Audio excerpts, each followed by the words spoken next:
mom always says I light up her room. If you come across a room with lots of loot in it, you'll want to take the zip line but let go where the bright light is. Inside this room is the third piece of the password.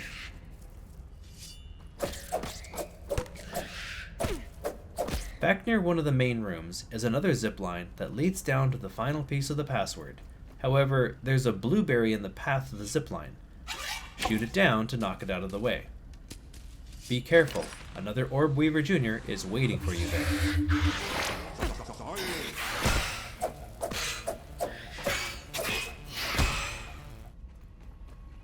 With the final piece of the password, you can now log into the terminal and unlock the power grid control doors. It's in this room where you'll find BURG.L's super chip, thus completing the Hedge Lab quest.